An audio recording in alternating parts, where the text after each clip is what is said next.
Welcome to the Viewless Wings Poetry Podcast, where we celebrate the craft of poetry. Each week we feature interviews with incredible poets, songwriters, and artists, including Olivia Gatwood, Safia El Hilo, Dana Gioia, and many more. We also feature periodic submitted poetry episodes.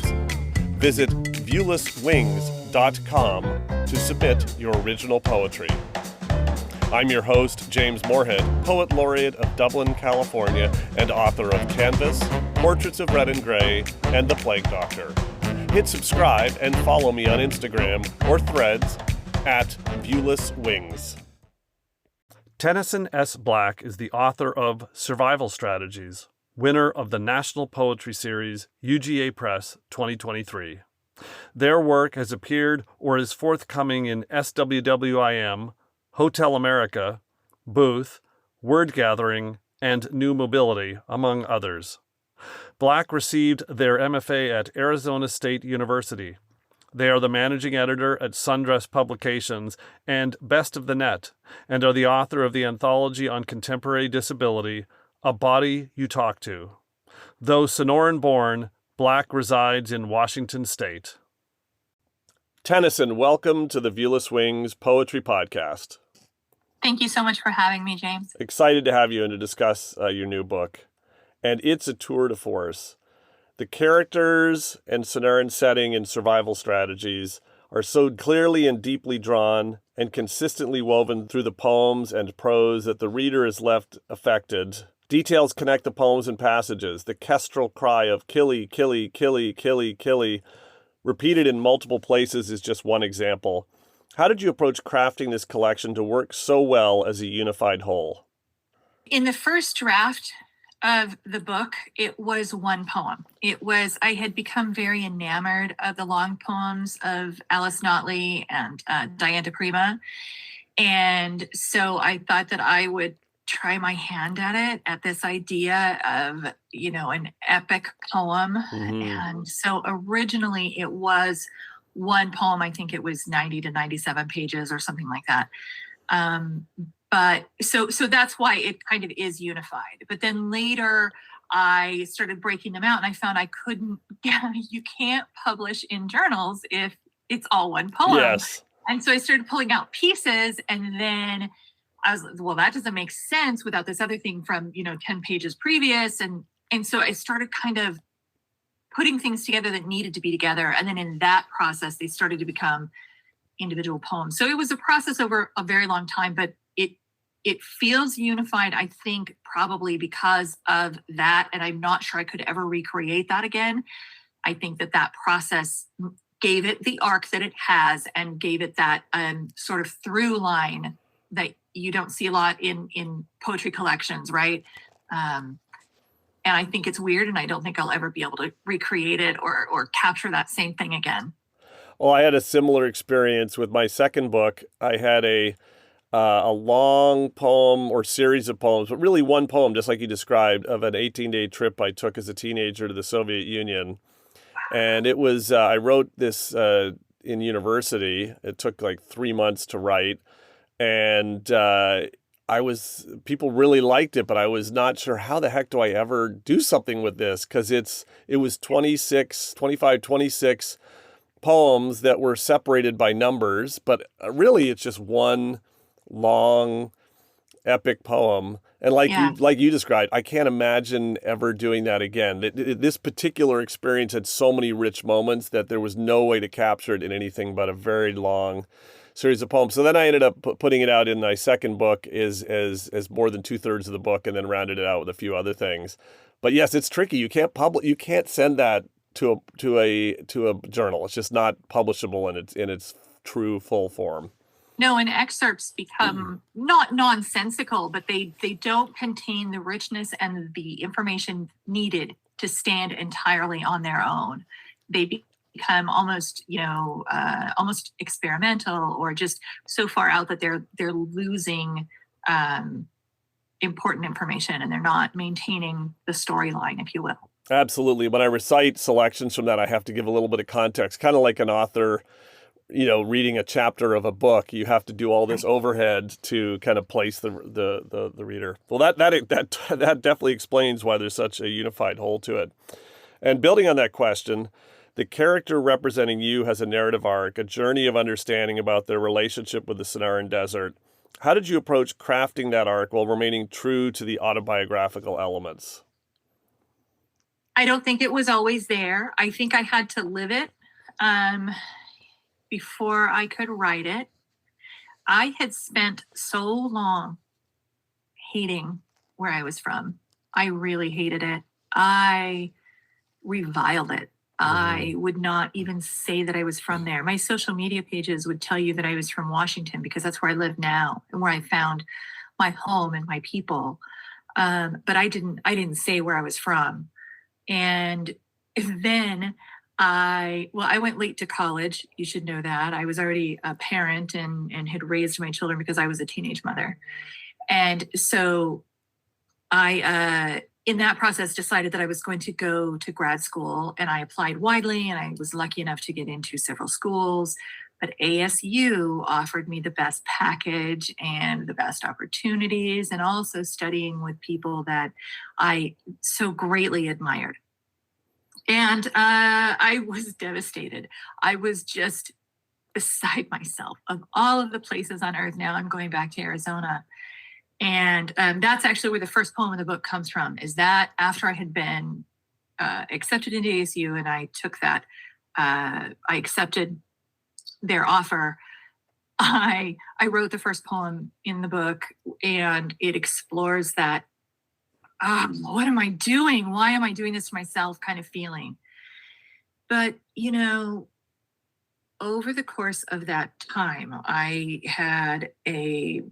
received a fellowship to go back to Yuma at one point, and I began to revisit these places as an adult where, that feeling, if you were ever, I don't know if you were a sensitive child who felt threatened and who had some trauma and had some challenges, and then you become an adult and you try to become the adult that child needed. And in that process, you also make yourself feel safer. And so I had some of those experiences, and I made friends, and I found things that I loved about Yuma and about Arizona. And now I look forward every time I get to go back. I get excited to see those people, to revisit those places, to go have my favorite foods, But I think it was in that process that I lived that arc of, I hate this, I can't do this, to, oh, actually, maybe this is okay now.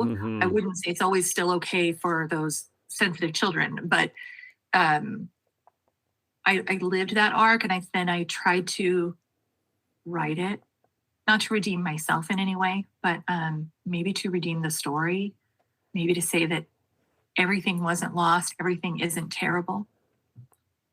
Yeah, I think that your book captures that arc so clearly, and the extra color you just provided is such an interesting backdrop to that. That's why I found the book so compelling, is because you were kind of living through this character, kind of like you do with the novel, where you really get invested in the characters of the novel, and when the novel's over, you miss them. I don't typically feel that with a collection of poetry. I go back and revisit certain poems that I really enjoyed, but this book in particular left me with missing the characters that were drawn. So it's really effective. In My Father Warned Me of Javelina, you wrote, he warned me of rattlesnakes and scorpions, taught me that the desert into which I was born was both beautiful and deadly. He taught me respect for nature. Sorry, no, that's not true. He never warned me of anything, except boys of a certain shade. But those boys never harmed me once, unlike him. There are many moments like this that caught me as a reader, that made me jolt. How do you approach editing moments like these that are so important for the power of the narrative? I almost cut that poem. Interesting. I did. And I still sometimes look at it a little sideways and wonder if it's too heavy-handed. I think all of us do that, right? We revisit our work years later and stare at it and think, is that would I write that today? Is that still, or is that within my best capabilities? But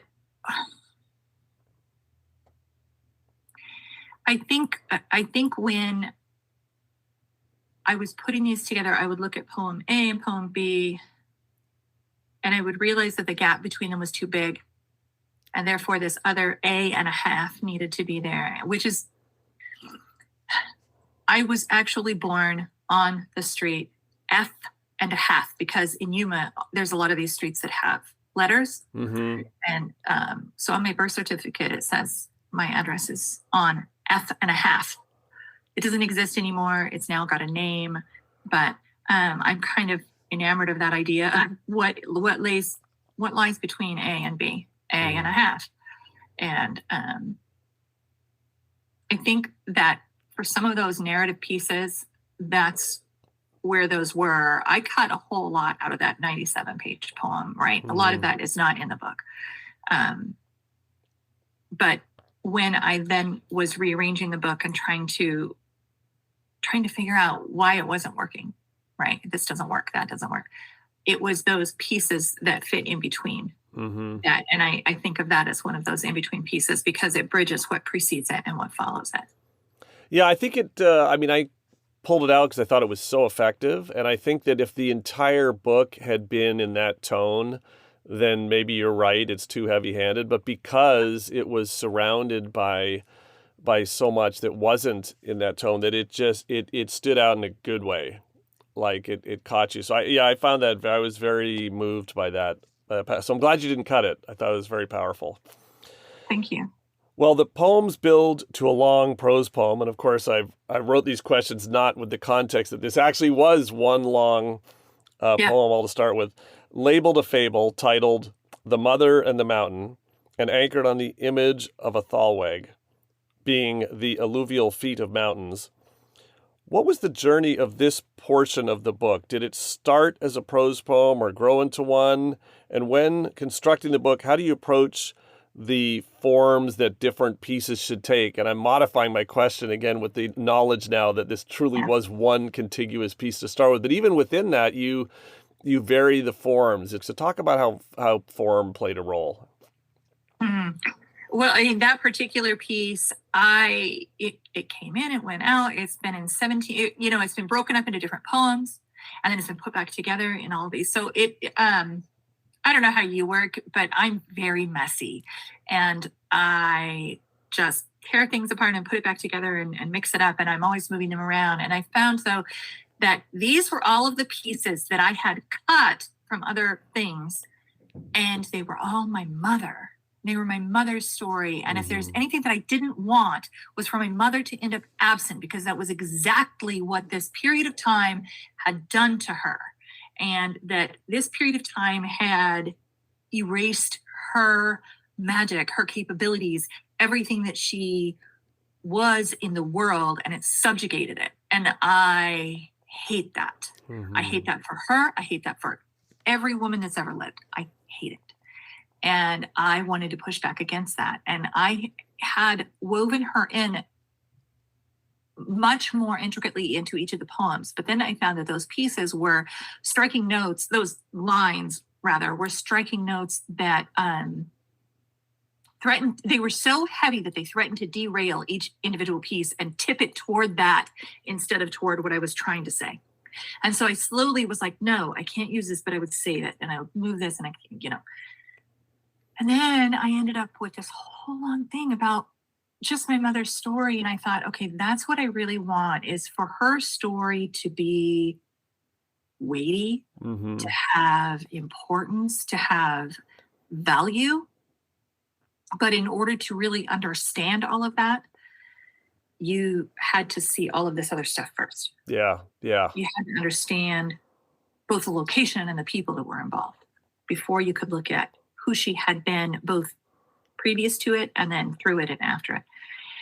And so over time, it began to gel into this other form. And I wasn't really sure that anyone was going to let me get away with it for my first book, right? And I had a lot of concern around it, but also you got to do you, and you have to do your art your way, and hope that it finds a home, hope that it finds No, an it was audience. very effective, and having that additional context of making sure her story got the appropriate level of attention and spotlight and is not distracted, is separate. The form helped do that. Yeah, that's really. And you mentioned how messily I work, and I have a couple of examples of where I knew I had a great foundation for a poem. I had one in my second book around a very impactful trip I took to Normandy and to the D-Day beaches and all the experience I had there. And I Yeah. knew I had this really cool story to tell. And I first did it in sort of tight 3-line stanzas with a meter and rhyming and a rhyming structure and a fixed meter. And I finished the whole thing, and this just doesn't work. It's somehow the form is undermining the content. And so I completely scrapped it and redid it and I had another poem where I'd written it in the form of a screenplay, and a screenplay light, if you will. And my youngest said, "That's just not working." And so I took that form and applied. They said that the form is cool, but the poem doesn't work. So I took that form and rewrote the Normandy poem as this Normandy in 9 scenes, as though it were a screenplay and a prose poem. And then, boom, it worked. So yeah, I think that's, and it was months and months and months in between where I just parked it and this isn't working. So I think that both what you describe and what I've described is to poets who are confident they have a solid idea, but it's just not working, like set it aside, work on other stuff, and you'll be amazed at when you come back to it, you'll see it with fresh eyes, and probably just totally rewrite it in a different way. I did. And I think that piece, unlocking that piece, finally finding that form, also allowed me to finally unlock the way that the book was going to lay and move it to the appropriate place. And everything at that point fell into place. Amazing. Amazing. Well, in I Divorced the Desert, you write, the Roadrunner, the Javelina, the lizards all tell stories of the ocean that was once theirs, and I want to be a listening person. But I hated this desert, the volley of my life between the ocean and the sage.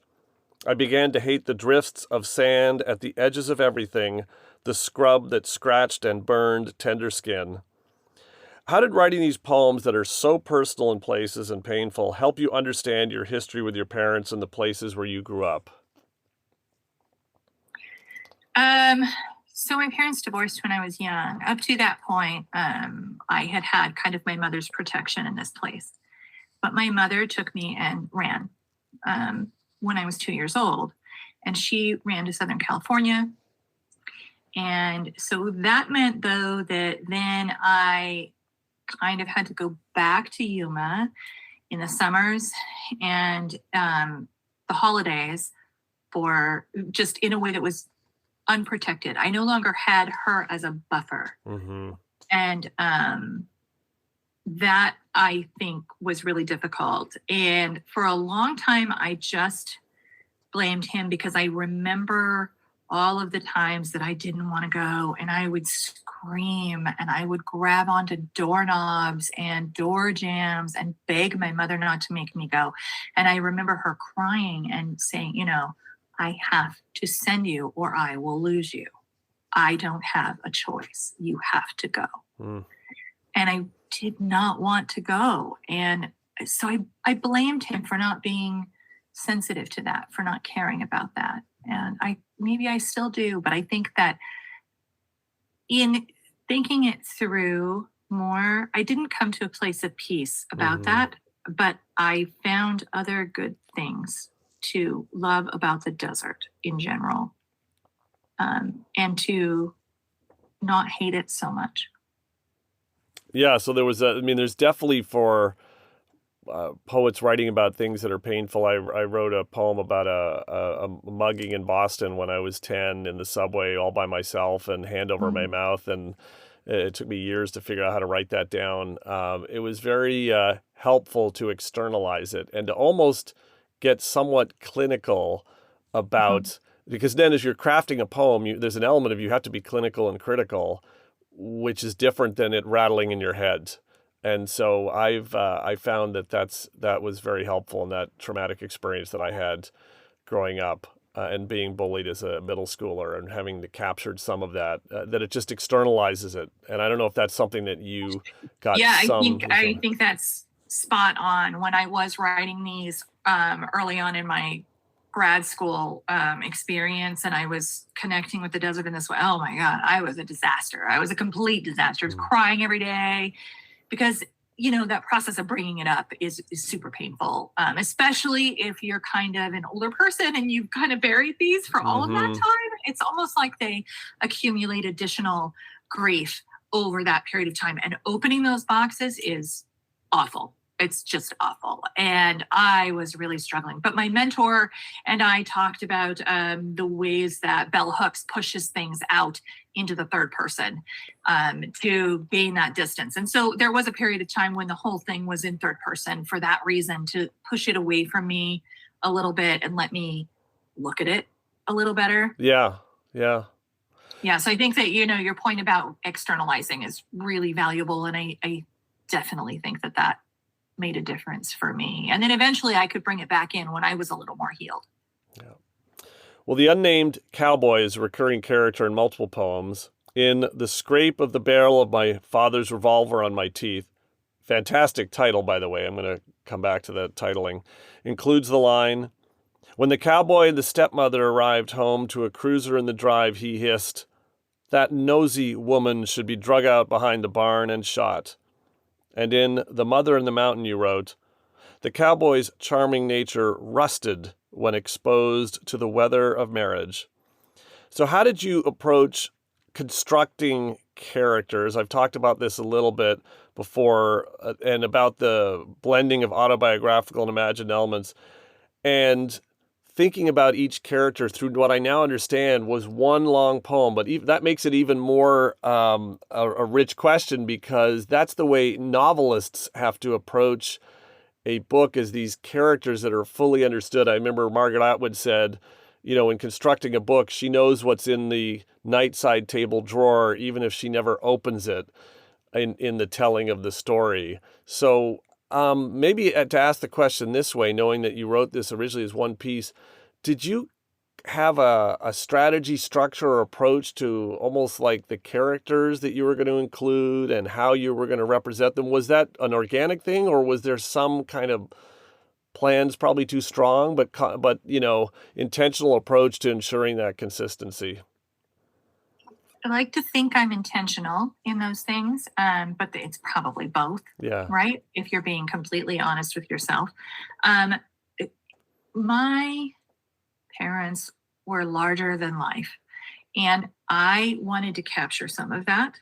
I don't know that I was always completely effective, but I wanted to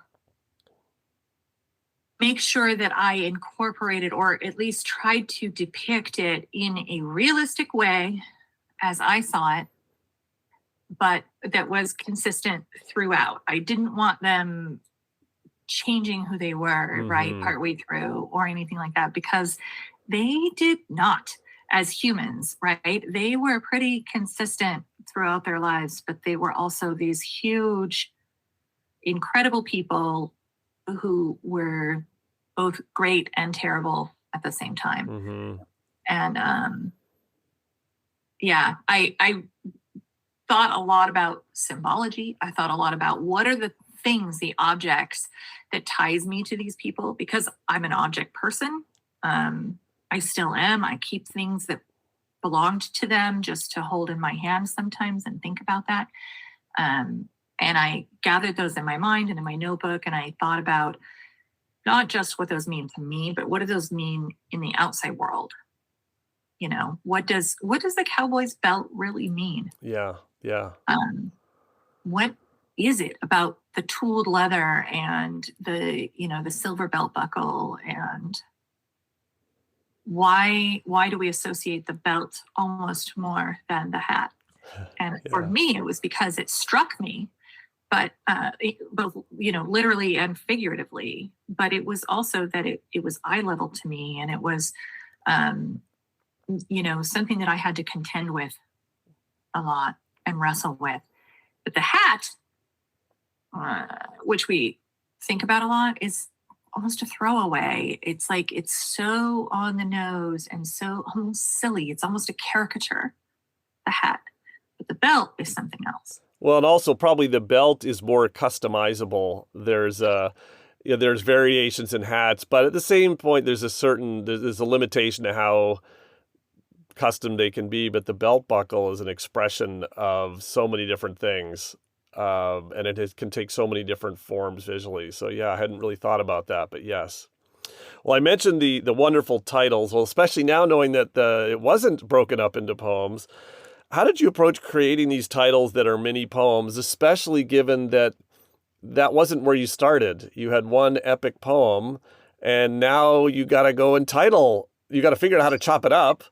And you got to figure out what to do. Do you just do, like in my Rush, the Soviet Union poem, I just numbered them 1, 2, 3, 4, 5. I didn't bother to title them. And I got people have asked me about that. And I said, oh my goodness, I don't want to come up with 25 titles, was really probably my motivation. But how did you approach that? Or did you think about, I have to give them titles to get these poems placed? Like, walk me through that. Both the decision to apply titles and how you came up with these wonderfully rich titles. Oh my God. Titles are ridiculous. They're so hard. Totally hard. Very hard. I was taught by a mentor of mine, Alberto Rios, that the title is the address. It is the what do you call it? The geographic number. What do you call those? Of a star in the sky, right? And there are trillions of stars in the sky, but each one you can locate if you know its address, right? And it's geopositioning, if you will. So I don't know. So I think about that a lot. And how do I locate this particular glom of words amid all of them? How do I locate it? And sometimes I'm not so great at it. And other times I say, well, this is the thing. This is the one thing that makes this completely unique amid not just my poems, but the sea of poems that exist in the world. And sometimes it comes really quickly, and sometimes it has had 27 different titles over the course of. I actually have a spreadsheet when I was submitting them where I have to list what titles it was in each of these different submissions. Like, it's the same poem, but then I'm like, I go to submit it over here and I'm like, I hate that title, and I'll just redo it. I have the exact same thing. I have a spreadsheet with multiple names for the same poem. Totally. Yeah, and then eventually it kind of reaches a place where you stop changing it, and then maybe it's settled into that, and that really suits it. Yeah. Titling is so important. I had a poem called Stage Fright, which is functional and descriptive of what it was, an 8th grade stage fright experience. And a poet friend of mine said, you got to think of I love your idea of the poets and address, but the titles and address. I think also the title is like a headline for a newspaper article, where they have a separate, in a newspaper, they have the reporters, and then they have the editors that actually write the title, the headlines. It's a different skill. And so she really pushed me, said, this poem's so cool, but you got to change the title. The title's so bland. And so I changed Stage Fright into That Time I Was Left for Dead Downstage. Nice. And, that's great. And it immediately got placed. Now, who knows if the two are connected. I think the title certainly helped, and it really stuck in my mind. So I think of that. If people aren't interested in the title, it's going to be really hard to get them interested in the poem, especially when things are published in a journal and people are flipping through the table of contents, or it's online and they see just the snippet and nothing else. It's really, really important. I love your idea. I haven't heard it described as an address before, so I thought that was a wonderful description. Well, Tito wrote that, but that's Tito's idea. Okay, not mine. So sorry. Changing the title to my book in general, when it was one poem, and then for a long time after, it was actually titled The Lilac Seed. because I was focused on that concept of my mother and what she gave to me. And the lilac was her favorite flower. But when I realized it was not her story, it was also not the cowboy's story, it's my story. And then when I came to that, that's actually when I changed the titles of the eponymous poem, the Survival Strategies, within the collection. I changed that first. It was still the lilac seed. And then eventually I was like, no, actually, that's also the name of the collection, because this is my story. This is my struggle, or also the struggle of, queer and creative and sensitive kids in places where it's very difficult to thrive. And that there's ways that the desert survives. And there's also ways that creatures within the desert survive. Oh, I love that connection of the resiliency of the desert, and it's a very harsh environment, and yet life survives, and there's these wonderful captures of life. That's a really beautiful connection. Well, a few more questions before I hand the mic over to you. You paint powerful, painful, and sometimes beautiful portraits of life in the Sonoran Desert. As we were just talking, you write, Sonoran kids were the kind of dirt that hasn't seen rain or dew since winter last, and the peccary and I breathe together, yogic deep, heavy, dilated breaths. In revising and editing this book, what was your approach to testing and perfecting these images of the desert? It was a lot of memory work. It was a lot of just sort of sitting and being present, both figuratively or in my mind, but also later within the actual desert itself. It was long walks in the Yuma Desert. It was writing lists of memories, whole long lists of things that struck me, both just visually, but mostly emotionally. Like, what are the things that at my age, I still remember, whether I struggle with it or whether it, I like it, right? And I think that for me, it was just connecting all of those pieces within myself, because I had locked them away for so long. And I just shut the door and labeled it, am I allowed to swear on this podcast? You are, yes. Okay. All right. I just shut the door and labeled it fuck off. And, fuck out of here with that shit. And I, moving through that, like opening that door was terrible. And so I think that a lot of that imagery just comes from that. It was like opening the door and then they just start to hit you in the face. And you're just like, wait, let me write it down. And it was that process of pulling it back out of myself.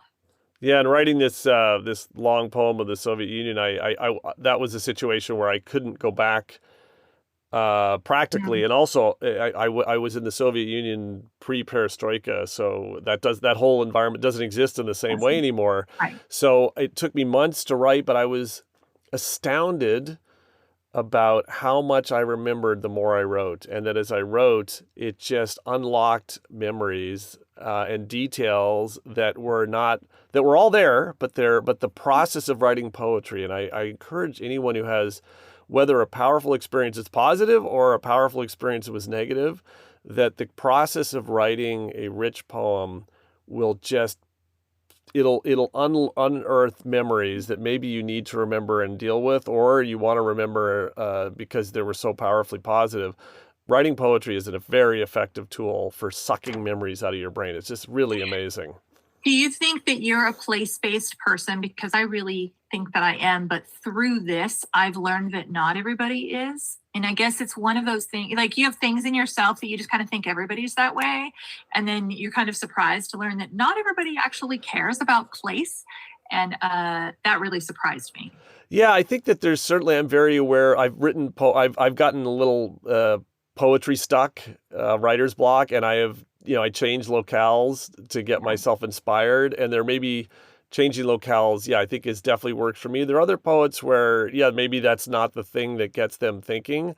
Although I having raised this a couple times, I think there is a universality to the process of writing poetry requiring you to really go deep on what you were feeling and sensing and hearing and every sensorial impact, and that just taps into memories. And I don't think that's ever been studied, but it'd be I interesting. think I'm Yeah. kind of the other way around. I think I live in that world. I get a Uh-huh. sensory processing disorder, and I think that I have sensory overload all the time, and I'm Mm. fully aware of every sensory detail that's happening around me. And my memories contain all of that sort of sensory information as well. And that the process of poetry just gives me a place to put it out of my body Yeah. and to say, okay, that's there, because it's almost like my body has to hold on to it, because like we don't want to forget this. We need this information. Why we need this information, I do not know. But my body is like, we have to hold on to this information because we need it. Like right, like the things you store in your attic, that we might need it one day. And my body says that. And so for me, writing poetry lets me say, okay, it's all right to say that we might need this one day, but let's put it over here where it's maybe a little further away from Yeah, there's some my body. distance. And then that brings me peace. Yeah, no, it's interesting. As you describe that, I'm thinking now of this small percentage of people that have the ability to remember every detail and recall things from decades before, very specific details where, as for me, the stuff's all there, but I actually have to do this unearthing, this archaeological project in my mind to dig it out. Whereas they would have the opposite thing, like you described. That's really, I hadn't thought of it that way. That's fascinating. Yeah. Well, the writing of queer authors is under attack in many parts of the United States and around the world. One of the ways to combat censors is to promote and put a spotlight on censored authors and help people find their work. What authors do you recommend listeners seek out? Oh gosh, I don't know that they're really censored, but I think we don't do enough in this country to promote the work of Indigenous writers. Mm-hmm. So I would recommend.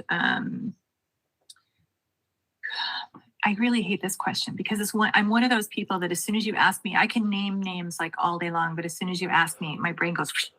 Well, goes maybe rather than trying to do a listicle, maybe Right. just pull out one of the more recent things that you've read that deserves a spotlight. One of the books that I keep nearby and I go back to again and again and again is Leslie Marmon Silko and The Storyteller, specifically because her work is so vibrant and so important. And I can't recommend it enough. Any of her work. But I keep The Storyteller. It's right there right now. I keep it close all the time because when I just want to read something that takes me away, she does that. Wonderful. I asked this question sort of selfishly too, because I inevitably end up going and seeking out an author or a book that I was not aware of, and then love exploring a different thread. Well, finally, before I turn the mic over to you, what advice do you have for writers dreaming to be published, both from your own experience getting published and as a managing editor of Sundress Publications?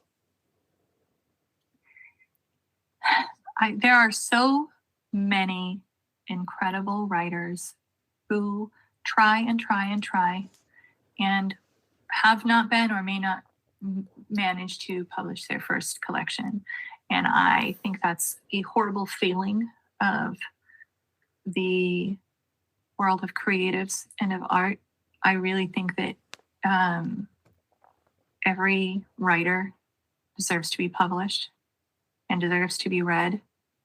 And so my advice has to be persistence, but that feels mean, because if you need to quit, then you need to do what you need to do, protect your creative self.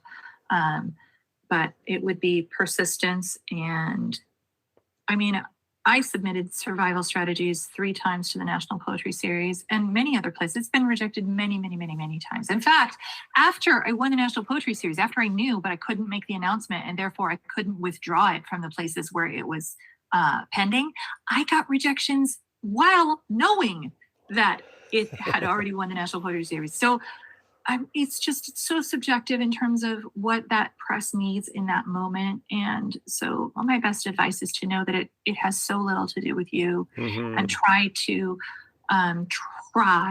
to get into that idea and protect your heart, and to know that it's not you, and it's not your work, and it's not that you're not good enough, and it's not that your work isn't good enough. It's that presses have a lot of things that they have to think about that have nothing to do with you. Absolutely. Absolutely. Yes. You shouldn't read much of anything into a rejection. It's possible that rejection underneath the hood, there's some valuable feedback, but you're not going to hear it. And most of the time, it really has nothing to do with you. And another option that I had to do for my first two books is I wrote poetry for 40 years. I published it to a website. I shared it with friends and family until during the pandemic, a friend said, you should really get serious about your poetry. There's some really good stuff here.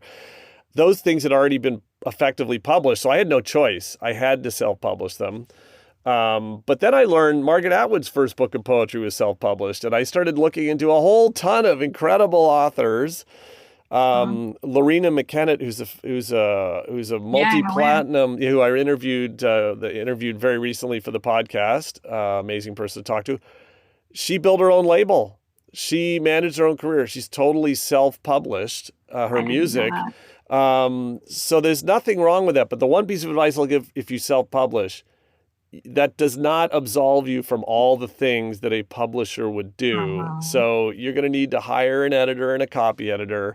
You're going to need to hire a designer unless you're very savvy at doing it yourself. If you want to create a quality book, you have to do the things that create quality and find a way to have that editorial oversight. If you want to create a quality book, because it's easy to publish anything now, which is, I think, a wonderful thing. It also means that you have to work really hard to achieve the same quality bar that a publisher would. So that is always an option. Yeah, that isn't always an option too. If you just waited so long that you just have to get your voice out there, it's hard. But like, I am a professional editor. I edit professionally for people. I get paid to do so. I am also managing editor at a press, and I oversee other editors. But my work, of course, went to an editor in the press, and sometimes it came back with errors that just made my jaw drop. Like, how did I not see? And I was like, I mean, it's proof that even editors need editors, that we need people to look at our work and help us make it better in copy, not always in content. Absolutely. No, I actually hired a separate copy editor where their goal was letter perfect. That was what their job was. And they looked at it from that lens. They happened to also had an MFA in poetry, so that they were able to, realize that poetry, unlike prose, can be imperfect in intentional ways. But she would ask, did you intentionally intend to do this? Because if you were following the Chicago manual style, you wouldn't do this. But it's poetry. But as long as it's intentional, I go, oh, no, actually, that was not intentional. Or it wasn't intentional, but it's actually pretty brilliant. So I'm going to keep it that way. Yeah. And sometimes it's embarrassing. I had an "it's" in there that had an apostrophe and shouldn't. I'm an editor, and I would never make that mistake. And I was so embarrassed. I was like, oh, no. But I mean, yeah. So editing is important. But I think that the biggest thing about being published, whether you do it for self or otherwise, is persist and don't give up, and understand that there are no poetry emergencies, and there is no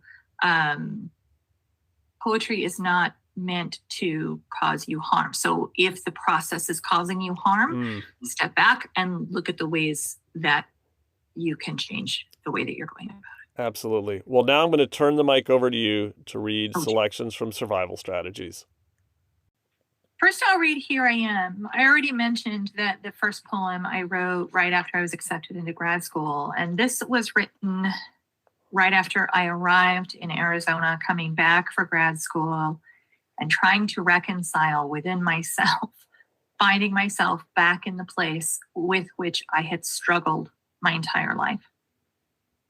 Here I am, in the sage, blowing smoke. The creosote's whisper won't ask where I've been, won't have missed me. But I'm older now and don't care. Not because I really don't care, but because care is more than I can do in this body right now. Which place misses a person anyway? We are the sad who go looking for happy instead of growing it. We are the loneliness of air before it is breathed. The want to be absorbed into something, to be absolved. Creosote doesn't ask me where I've been, but picks up like I wasn't gone, says, Havlina's been at my roots again. Deserts don't miss people when they leave. And so in that, I have a disability which comes with a lot of chronic pain, and my doctors were very happy that I was going back to the desert. They felt like, oh, this is going to really help your pain. But of course, the stress of it all actually made my pain worse. And so when I say care is more than I can do in this body right now, it's because I was so overwhelmed with the whole doing of the whole thing.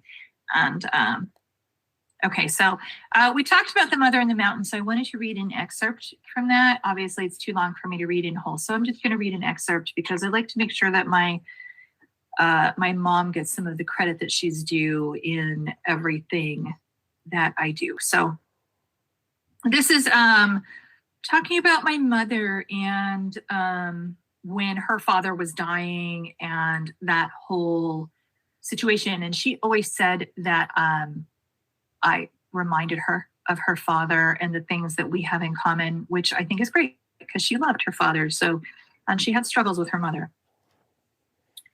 So this is on page 64 in section 4 of The Mother in the Mountain. In her, there was a loving, palliative hand for her father, the only true mountain she ever knew when the cancer came. From him, she saved for shithead, that's me, the surefit of wonder he handed down. From him, she saved for her daughter a turquoise ring he'd been given by an indigenous friend. And from him, she passed on the lie that her daughter could be anything. She sat fasting at his side for 3 weeks, massaged his spotted feet and dignified calves until her hands slept and she followed. She sat humming the hymns she didn't believe in because he believed in them. And there came in the sitting her knowing she was already sliding into the sea. To her young daughter, she held out a pebble from the dregs of his grave and said, "Here, look at the stone. Remember the earth he was. See the tree. See the way the leaves turn and offer you the light. This is how you breathe.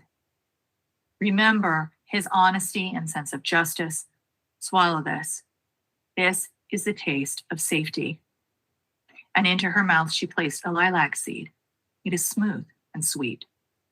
And the pebble, but often hard to get down. Like you, he would walk 10 miles to return a dime that wasn't his. Like you, he loved me and saw worth in me. Like you, I could not save him. Like you, to me, I could not save him. Okay? You can't save me. She had a laugh so loud that it embarrassed her daughter even at this age. And here she laughed at her own maudlin bathos before sending the child away to play in the grove.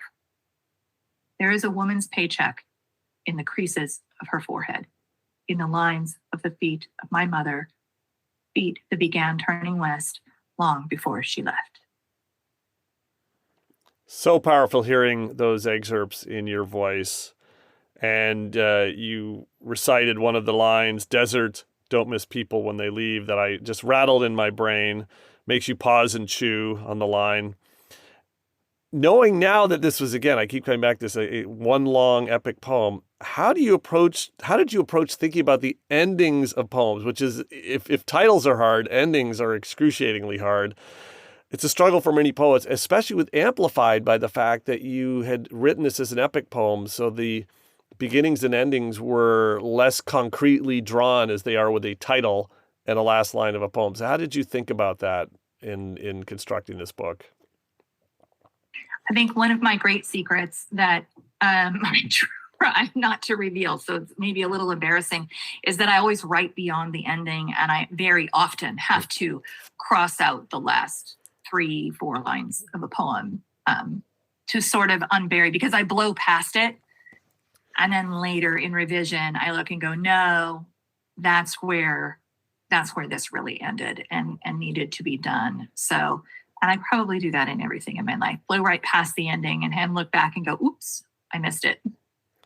I So, think that's such an effective strategy that if you're really struggling with the ending, just chop off the last few lines. You'll be surprised at how much better the poem is so much of the time. I think it's just, endings of poems aren't really endings. They're sort of openings.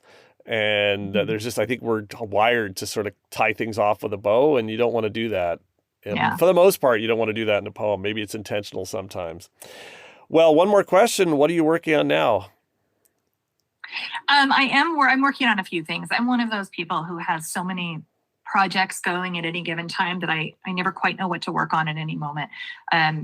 Poetically, I am working on my second collection. It's almost finished.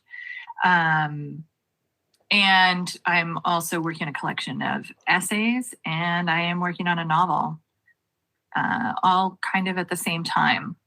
And we'll see. I guess we'll see what I finish and what falls away.